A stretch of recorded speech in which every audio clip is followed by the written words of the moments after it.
championships are hard to come by, but I think for Georgia, this is true prior to back-to-back national championships. I would say it's definitely true after back-to-back national championships, that Georgia's success is determined by whether or not it wins a national championship, and yet that is not a guarantee that you define a successful season by winning a national championship at a place like Georgia, but more seasons than not aren't going to finish that way. That's what makes national championships actually special. All right, Connor Riley joins us here a couple of minutes after we were just talking. Connor, I have to admit, I'm pretty surprised by this. I thought that the Monken chatter around Baltimore had seemingly kind of gotten quiet. It's not an inside report or anything like that. It just sort of seemed like it got kind of quiet. And yet here we are, just shortly after you and I finished speaking a moment ago. It's now official. Todd Monken going to the Ravens. Athletic reporting that Mike Bobo, next offensive coordinator here at Georgia. So I guess take it wherever you want to go here. News we've been following now for quite some time. Looks like it's all falling into place. Yeah, I'm not surprised that Todd Monken took the Ravens offensive coordinator job. I guess I'm just surprised that this offer came so quickly, especially given the reports of the interest of Eric Bieniemy in this job. As far as what comes next, look, I've already seen the comments out there about Mike Bobo. Look, you have a lot of preconceived, not you, but there are a lot of fans out there that have a lot of preconceived notions about Mike Bobo that stem from an era where Georgia, quite frankly, was just nowhere near as talented as this team is going to be under Kirby Smart going forward. Look, you can point to the success or lack thereof at South Carolina and Auburn. I think those are wildly different offenses and talent levels that he's going to be working with. There was no Brock Bowers on the 2020 South Carolina team. There was no Ladd McConkey on that 2021 Auburn team. I think Bobo has proven that he is a very capable play caller at this level. Is he Todd Monken? We'll see. But again, Todd Monken is one of the better offensive coordinators that Georgia or college football has seen in recent history. There's a reason he's going to call plays at the NFL level now. As far as Bobo, look, you can complain about him all you want, but the reality is the last time he was the offensive coordinator at Georgia, that offense averaged 41.3 points per game with Hudson Mason at quarterback and losing Todd Gurley for much of that season, the best player on that offense that year. And yet that offense still found a way to be productive week in, week out. And I have no doubt that with Brock Bowers coming back, 4 starters on the offensive line, some talented running backs as well as Ladd McConkey and a talented wide receiver room as well, Georgia's offense is going to be just fine next year. And I would venture to guess one of the better ones in college football. But that said, and I agree with you, I think what's likely true. I'm also willing to acknowledge what I think a lot of the anti-Bobo folks want to have on the record is that he does have pressure to perform because Todd Monken was extraordinary. I was even saying this before you joined us.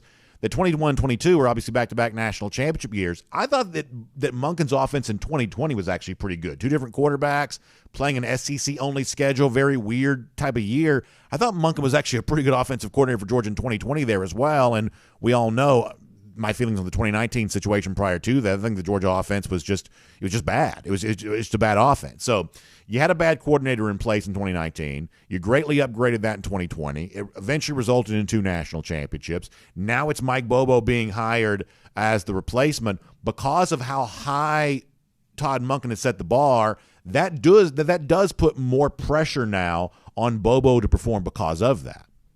Right, but that pressure was going to exist regardless of whether Bobo was hired or not. They could have hired Zach Robinson. They could have hired Thomas Brown. Hell, they could have hired Cliff Kingsbury to be the offensive coordinator here, and there would have been fans putting pressure on whoever that next offensive coordinator is to replace Monken. That speaks to how well of a job Monken did here at Georgia. And look, Mike Bobo knows that that's sort of what he's walking into here at the University of Georgia. There's some past history here, but again, I think Kirby Smart has earned the right to show, hey, this is the guy that can lead our next offense going forward. He made that hire when I can tell you right now, not a lot of fans knew a whole lot about Todd Monken as a college offensive play caller, as a college offensive coordinator. In 2020, when he had been hired, he just had a pretty disastrous year with the Cleveland Browns in more ways than one. And 3 years later, he's been pretty universally lauded as one of the best play callers in college football. Kirby Smart, with the exception of James Coley, and it should be noted here that was a disaster of a hire, has been pretty good when it comes to hiring coordinators. You lose Dan Lanning this past offseason while you replace him with Glenn Schumann and Will Muschamp there. I think this Georgia offense next season, I'm going to be interested to see how it evolves. I do think this has some impact on the quarterback position going forward, just given – I do think this maybe makes it a bit more of a fair or balanced competition going forward, simply because I think when you look at the experience that Beck had in Todd Monken's system, and yes, this is going to be a different offense next year with Mike Bobo calling it. It just is. There's only one Todd Monken out there. I do think this makes the quarterback decision on what it looks like going forward a little bit more interesting in terms of who does what. Well, I'd also add to this too. Gunnar Stockton at one point in time was a South Carolina commit. It's not the because of Mike Bobo. That's exactly right. It's not the biggest secret in the world that Gunnar has had a relationship with the Bobo family. That was obviously a guy that they knew a lot about. Gunnar's obviously a great prospect in his own right there as well. I mean, I think it is fair to wonder if the Bobo presence here. Listen, ultimately, Mike Bobo's going to choose the right quarterback for UGA. This is not going to be about relationships, but I mean, Gunnar was a big-time prospect who wanted to go to South Carolina because of Mike Bobo. Well, now Mike Bobo is his offensive coordinator here at Georgia. I mean, I think it's fair to wonder if the presence of Bobo brings Gunnar into the quarterback competition. I mean, he was already, I think, a pretty big part of this, but even now more so because of the presence of Bobo as offensive coordinator. I would agree with that. I think you and I have heard the same sort of chatter that Gunnar Stockton really impressed his teammates and coaches last year with the strides that he made and the ability that he came in. We heard Kirby Smart talk about him after the national championship game, the willingness to throw off the black jersey and say, "Hey, against TCU, like let's empty the chamber. If you guys want to hit me, please hit me." And I think there's a lot of respect on this team for Gunnar Stockton. And if he continues to make strides and show that he can be the player that best executes Mike Bobo's offense, I do think there's a world where he is the starting quarterback. But again, at this point right now, I also think that if that's going to happen, Carson Beck has to do something to lose the starting quarterback job. I do think he is the favorite to be the guy next season at this point in time. And now, having said that, he was expected to be the backup quarterback in 2021, and he lost that job to Stetson Bennett. So it's not unprecedented, but as talented as Gunnar Stockton is, as talented as Brock Vandagriff is, I do think that Carson Beck is probably still your week one starter, but it does make the quarterback competition all the more interesting in terms of what Georgia and Mike Bobo is ultimately going to elect to do. And also going forward, how he chooses to adapt this offense. It was a lot of single back. You did have some fullbacks in there, but with the way the tight end position has been developed at Georgia, specifically under Todd Hartley in recent years, I have to imagine that you're still going to see plenty of tight end heavy sets. And that's point out there as well. Mike Bobo had a lot of success with tight ends. Arthur Lynch, Orson Wells, Leonard Pope. There was a lot of really talented tight ends to come through Georgia the first time Mike Bobo was here, and I don't expect that to change in the slightest now that he's back calling plays once again. To be fair, I think we're going for Orson Charles as opposed to Orson Welles. Orson Welles, terrific, and what was the famous movie? He directed Citizen Kane. Yeah, terrific in Citizen Kane, but no Rosebud on the field here for the Georgia Bulldogs. I say that kiddingly. So let me play some devil's advocate stuff here for a minute. I'm going to put myself in the position of the skeptic on all of this here for a moment. I want you to give me your thoughts on some of this. This is what the skeptic might say about the Bobo hire here, which is, this is Kirby Smart not really executing a full-fledged search. It's just him hiring his friend. What would you say in response to that? Couldn't you say the same thing about hiring Will Muschamp? Yeah, and it's funny, without getting too deep into the weeds on all this, I think that Mike Bobo was a better offensive coordinator than Will Muschamp was as a defensive coordinator, at least on the basis of some statistical stuff. And Muschamp did not deal with much of this way that Mike Bobo is right now. Go back and look at and listen. I think Muschamp's an outstanding coach. I think in the right circumstances, his head coaching tenure could have been far different.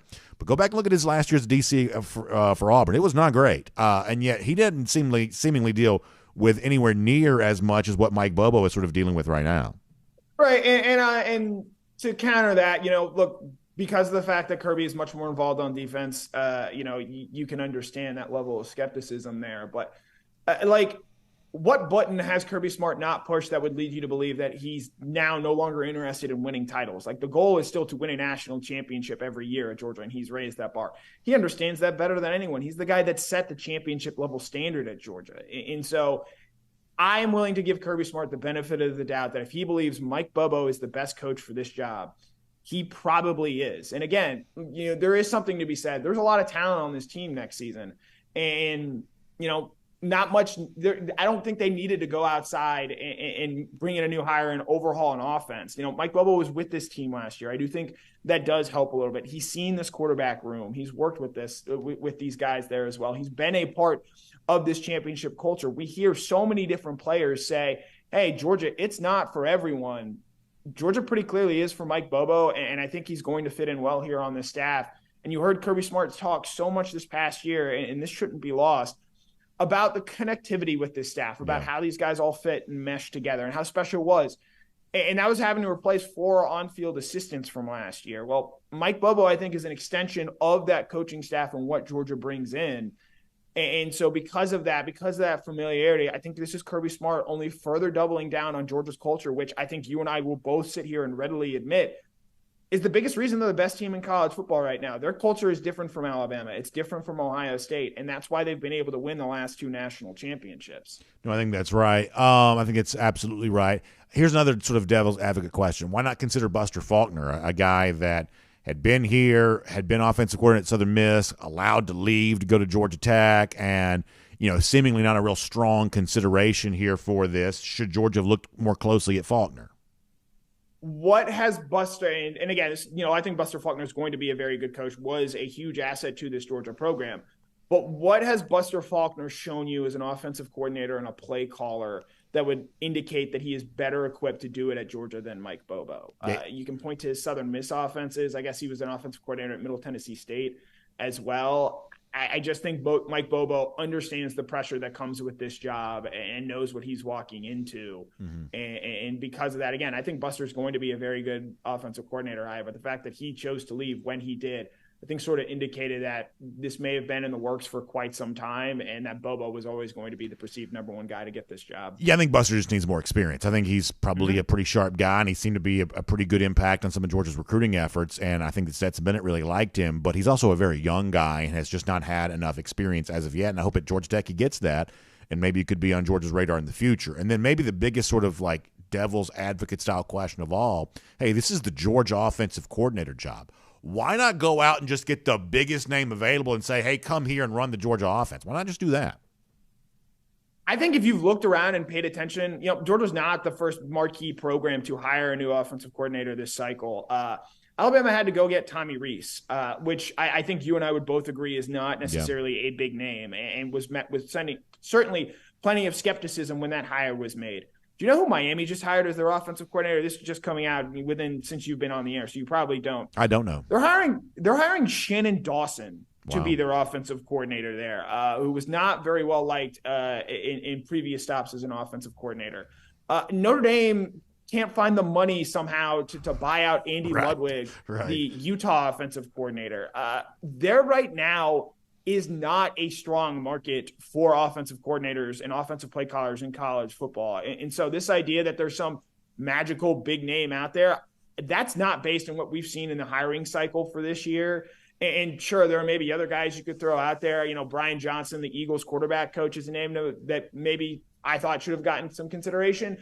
But it's worth mentioning as well, he's probably going to be the Eagles offensive coordinator next year. And with NIL, with all the changes to college football coming in recent years, college offensive coordinator jobs or college coordinator jobs in general are just far less attractive than they used to be.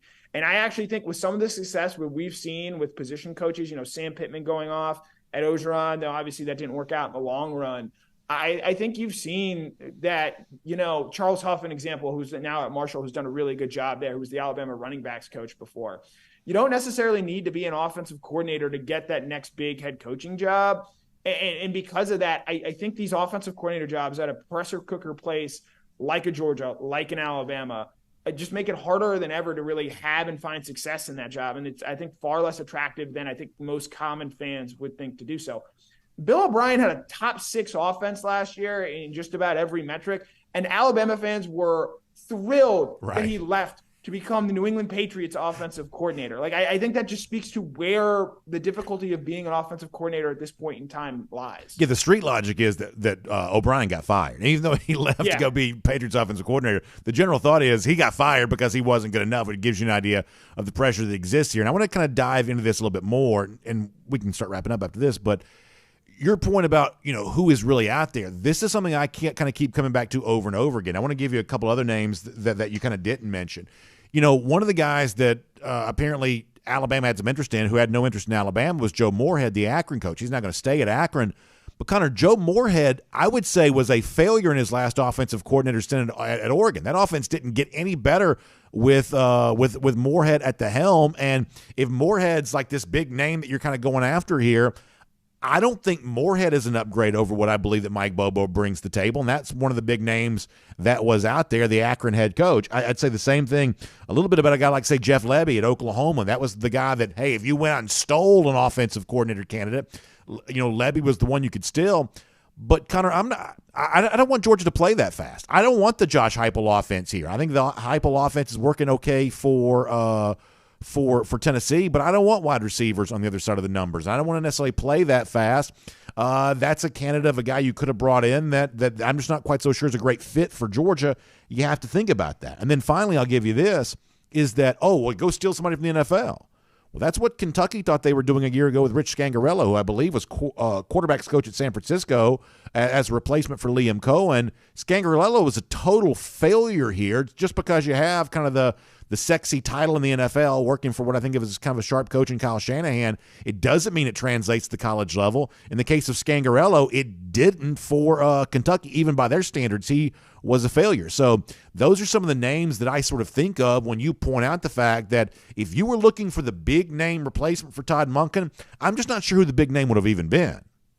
And by the way, we just get it official here. Kirby Smart officially names Mike Bobo as the new offensive coordinator. Got a full quote here. I'm excited to name Mike Bobo our next offensive coordinator. Mike has a decade of experience as a successful SEC play caller and over 20 years spent at UGA, both as a player and a coach.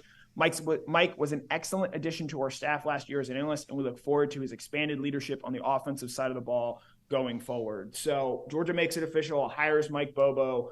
Again, I think you're right there in that again, this idea that there's a Todd Monken type figure out there, that's just not reality at this point in time. Look, I know, Todd Monken is the best offensive coordinator, I think, to ever come through Georgia. Mike Bobo was really, really good there at the end for Georgia. And yeah, after he left, things didn't necessarily work out, but I'll also point this out going forward.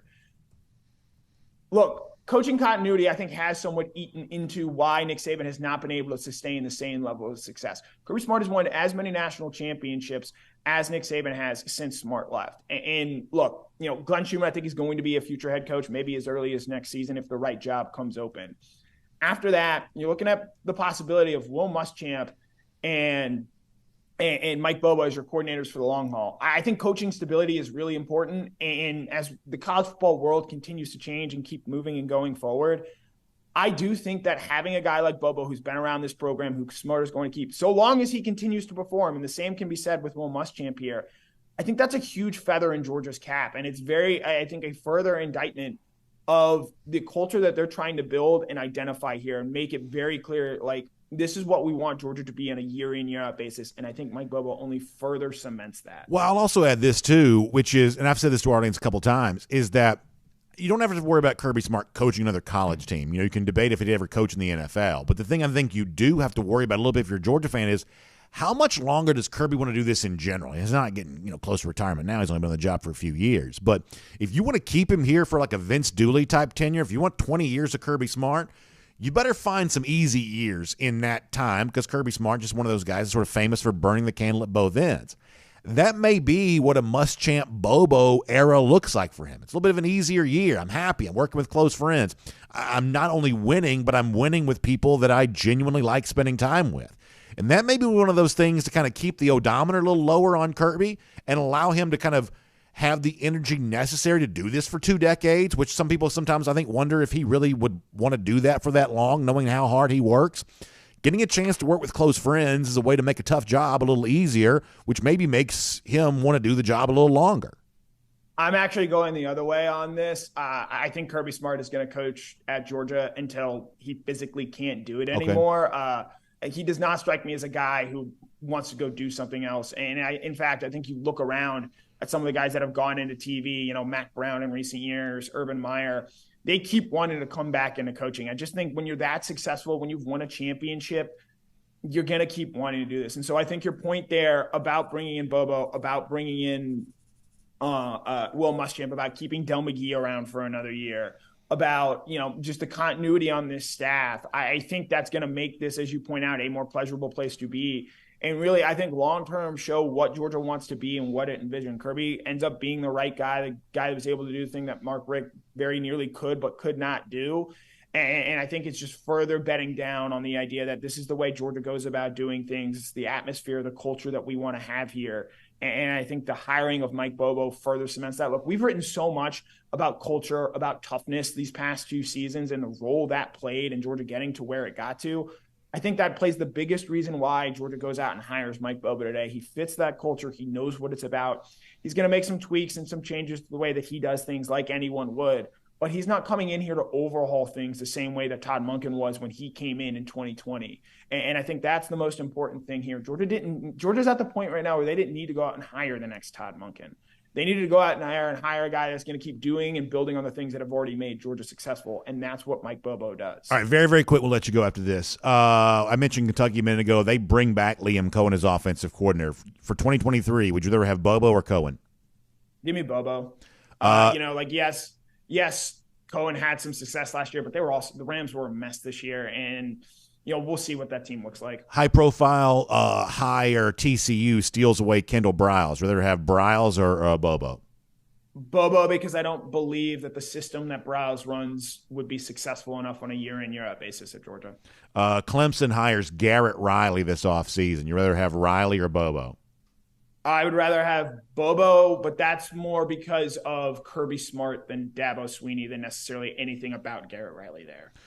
Who am I leaving out? Tommy Rees? Yeah, nobody wants Rees over Bobo. At least I would certainly hope so. Yeah. The Washington offensive coordinator that was rumored for there, I'd still rather have Mike Bobo because I believe Kalen DeBoer deserves a lot of credit for what is going on at Washington there right now.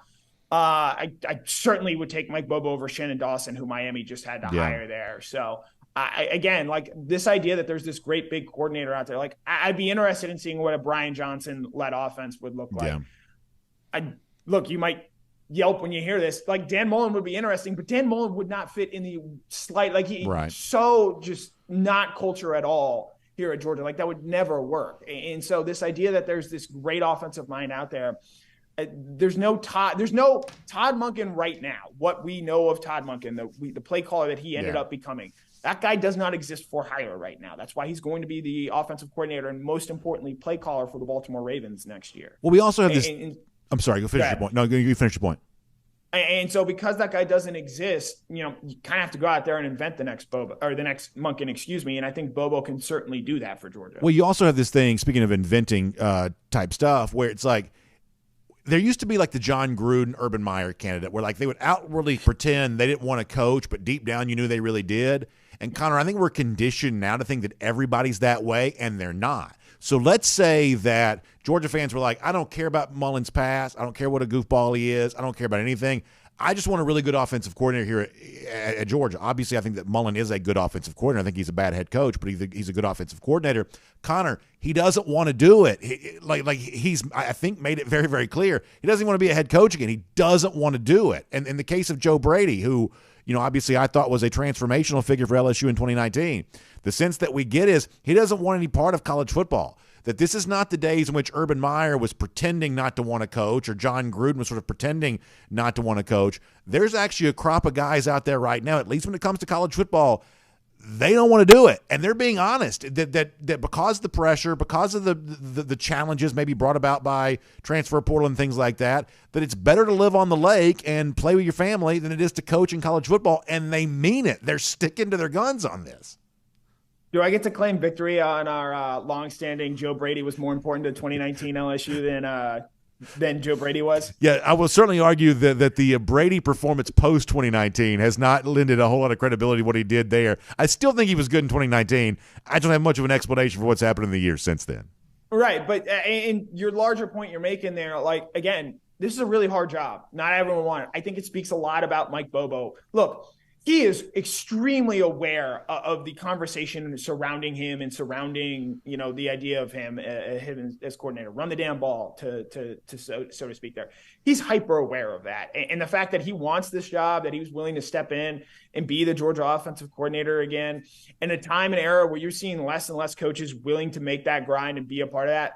I can tell you this, Mike Bobo is going to be a lot better recruiter than Todd Monken was. And again, Todd Monken, great play call. You didn't necessarily need him to be a recruiter out there, but we talked literally earlier today about going out there and recruiting and the value of that and what it means and what comes next for Georgia. Look, Georgia's going to be able to have a conversation with guys now like Dylan Raiola that are going to be able to better relate to a coach. And we hear so often, and Jeff's going to have a story on this later today about the impact of coaching turnover and what that means for recruits.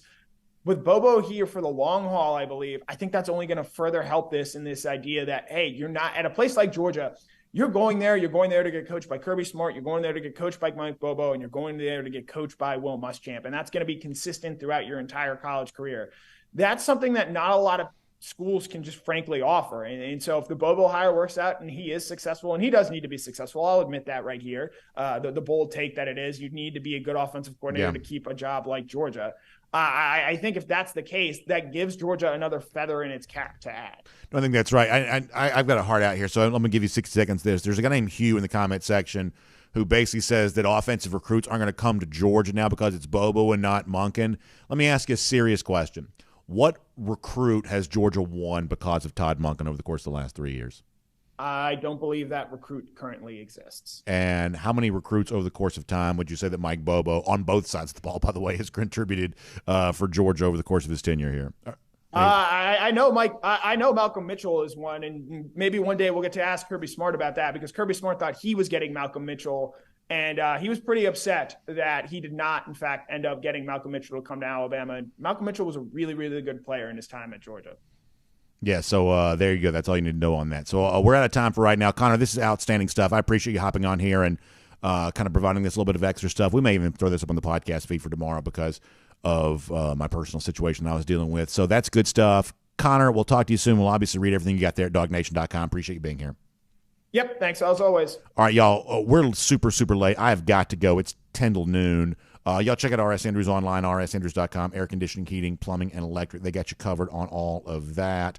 I got to go for now, but obviously we got plenty more to talk about this on the days to come. So tomorrow's my grandmother's funeral. I'm so sorry about that. We'll obviously be around for all the news that comes out, but if you're just joining us, Todd Monken heading to the Baltimore Ravens. Mike Bobo is the replacement. Georgia fans got opinions, and we'll keep talking about him in the days to come. Thanks for being here as a part of our RS Andrews Cool Down and DawgNation Daily presented by ESOG Today.